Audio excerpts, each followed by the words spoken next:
Good morning. I'm Ravindra. In this first lecture on organizational behavior,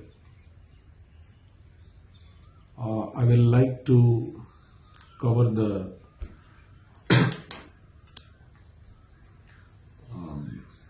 basic concept of organizational behavior.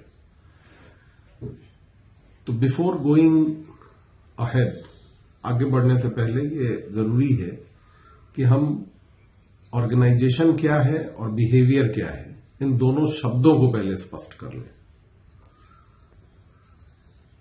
Organisation के बारे में हमने काफी शुरू से जाना है कि कोई भी ऐसा संगठन, कोई भी ऐसा ग्रुप जिसमें एक से ज्यादा लोग होते हैं, नॉर्मली उसे हम एक संगठन मानते हैं।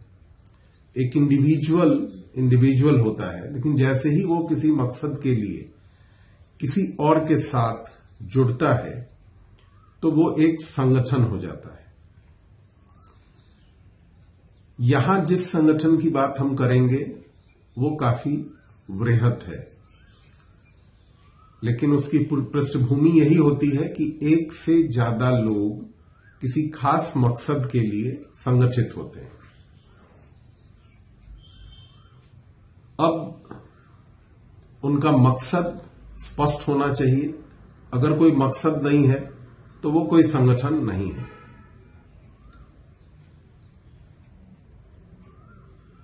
ऑर्गेनाइजेशनल बिहेवियर में संस्था के साथ व्यवहार एक महत्वपूर्ण पहलू है। जब हम बिहेवियर की बात करते हैं, संस्था के बिहेवियर की बात करते हैं, तो ये बहुत स्पष्ट है कि संस्था जो है वो एक कोई जीवित चीज नहीं होती। तो फिर उसके व्यवहार, पहले हम व्यवहार शब्द को समझ लें। हम जिस तरह से लोगों से बात करते हैं, लोगों के सामने अपने आप को प्रकट करते हैं, प्रेजेंट करते हैं, और मेरे बात करने का तरीका, हमारे उठने बैठने का तरीका, हमारी भाषा, ये हमारे व्यवहार को दर्शाते हैं। जब भी हम व्यवहार की बात करते हैं कि किसी व्यक्ति का व्यवहार अच्छा है और किसी व्यक्ति का व्यवहार खराब है, तो हम उसमें किन चीजों को देखते हैं? उसके बात करने का तरीका, उसका एटीट्यूड, उसके चलने बोलने, खड़े होने का सलीका। और जब कोई तो ऐसा अगर बेहतर रहता है तो हम कहते हैं कि इसका व्यवहार अच्छा है। लेकिन दूसरी ओर कोई आदमी बहुत ही एरोगेंट रूप में आपसे बात करता है और वो उसकी सामान्य बोलचाल की भाषा है, उसके चलने का तरीका एक सामान्य और शिष्ट नहीं है, बैठने का भी वैसा ही कुछ है, तो हम बराबर ये बात करते हैं कि इस व्यक्ति का व्यवहार अच्छा नहीं है।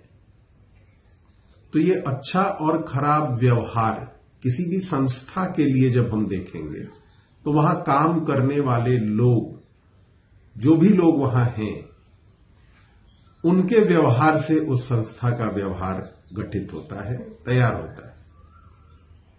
अब ये एक बहुत महत्वपूर्ण चीज है कि हम बात कर रहे हैं संस्था के व्यवहार की और उसमें परख रहे हैं वहां के लोगों के व्यवहार को। ये बहुत सामान्य सी चीज है कि कोई भी संस्था, जैसे हम उदाहरण ले लें अपने इंस्टीट्यूशन का, अपने कॉलेज का, तो वो कॉलेज जो है उसका भवन, उसका कैंपस, उसकी सारी सुविधाएं वो जीवित चीज नहीं है।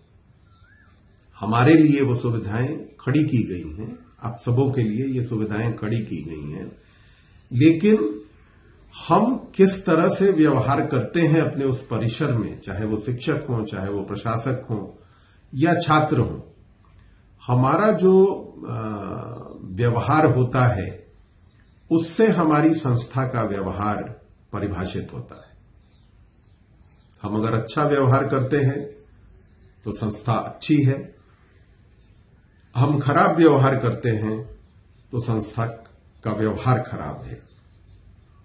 इसका अर्थ है कि उसमें काम करने वाले जो लोग हैं उनके व्यवहार से संस्था के व्यवहार को परिभाषित किया जाता है, और ये समय समय पर बदलते रह सकते हैं। क्योंकि संस्था में काम करने वाले लोग एक अवधि विशेष के लिए हैं, उनकी एक उम्र सीमा होती है, लेकिन वहां जो सबसे बड़ी संख्या, विशेषकर हम अगर अपने कॉलेज की बात करें, अपने संस्था की बात करें, यहां प्रति वर्ष कुछ हजार छात्र नामांकित होते हैं, और वो जब परिसर में आते हैं, हमारे कैंपस में आते हैं, तो अलग अलग संस्थाओं से वो पढ़कर आए होते हैं, अलग अलग परिवेश में रहकर आए होते हैं। तो उनमें एक व्यवहार पहले से उनका होता है अपनी पुरानी संस्था में और उनके घर परिवार और समाज में। लेकिन जब वो हमारे संस्था में आते हैं, हमारे इंस्टीट्यूशन में आते हैं, और यहां जो व्यवहार वो देखते हैं आम लोगों का, जिसको हम कह सकते हैं कि एक डोमिनेटिंग बिहेवियर हो गया, कि जो आम लोग उस संस्था में हैं, उनके जो व्यवहार हैं वो सामान्य तौर पर चूंकि एडजस्ट कर गए होते हैं एक अवधि विशेष में, एक कुछ अंतराल में, तो जो बाहर से लोग नए आ रहे हैं वो उनको देख करके कहीं ना कहीं उस प्रभाव में आते हैं, और इसलिए हम उसको कहते हैं डोमिनेटिंग बिहेवियर।